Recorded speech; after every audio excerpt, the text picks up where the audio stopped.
And it's nice to be here with you and doing this because I get to tell some of my war stories, some of the things that I went through. They're all good for people to hear. Yeah, You know, like absolutely. Jesse Burnett. Jesse Burnett came to me out of Folsom Prison, and he wanted Jackie McCoy to manage him, and he was trying to get out of prison. And he walked in the gym, and so Jackie said, "Jess, what do we do? You want to spar with this kid so I can see how good he is?" I said, "Yeah, I'll go 3 rounds with him." After the second round, I looked at Jackie. I said, "Have you seen enough?"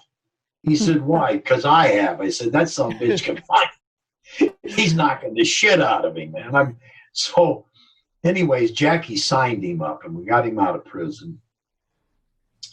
And he had this tremendous reflexes and timing and power that was unbelievable.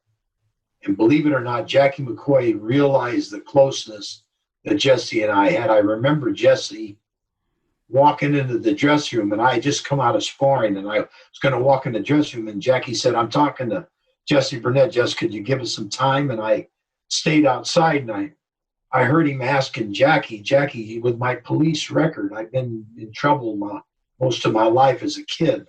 I can't get a job, and I got a baby coming, and I need to get more than what I'm knocking these guys out. Nobody wants to fight me, and I'm not making enough money. Could you help me get a job? And I remember Jackie telling him, "Well, I'll look around, but I don't think I can get you a job with your prison record." And it was like the world dropped for Jesse. I could, and he come walking out of that room. And I said, "Jesse, I didn't mean to overhear what was going on, but I said, I've got a landscaping business."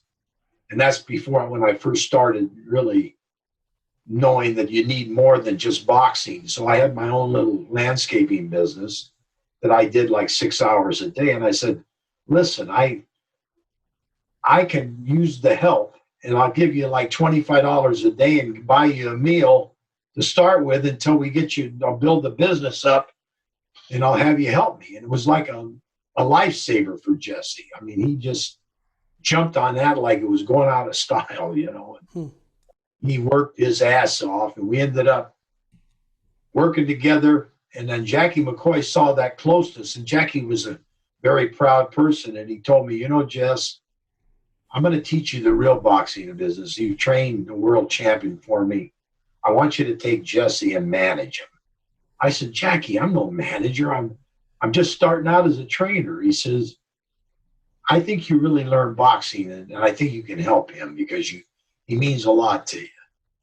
So I ended up managing Jesse for 16 years. He ended up being #1 in the world. We went all over Europe. He couldn't fight in California because nobody wanted to fight him. He fought 4 world champions. He beat all 4 of them. Galinda is one of them. No, never would get a title fight. He's a one fighter that should have been a champion with me. That I was a young guy learning the business.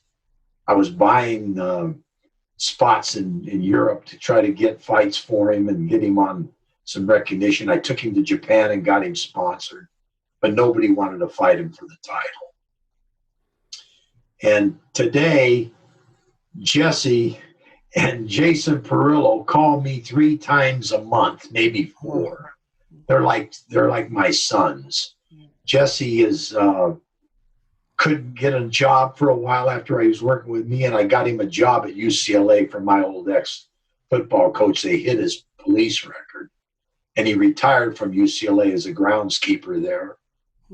And then he quit boxing as #1 in the world. For 10 years, he was #1 in the world. And he quit boxing at 40 years old.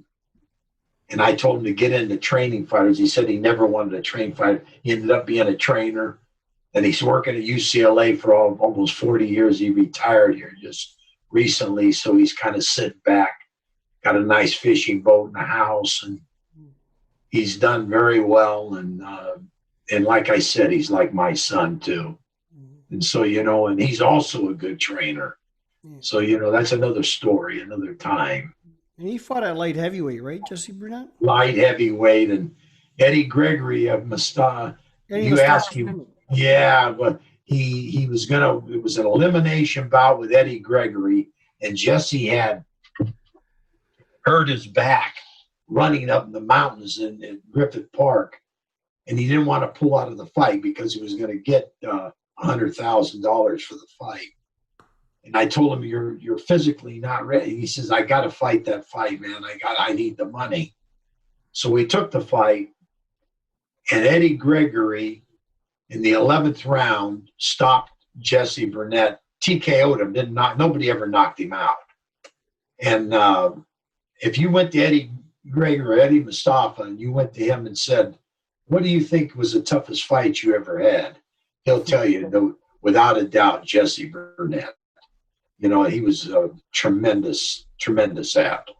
And he fought him at 37 years old. Leon Spinks, after he fought Muhammad Ali, Don King called me up and put me in a fight with him. We went over to Detroit, put him down 3 times, couldn't even recognize him. And Jesse Burnett said, you know, and he lost a split decision, which he won. If you look at his fights, he never was beat unanimously by anybody. They were like, and he'd fight anybody. But financially, he's sound. He's got a nice home. It's paid for. I'm proud of what I did for Jesse and what Jesse did for me.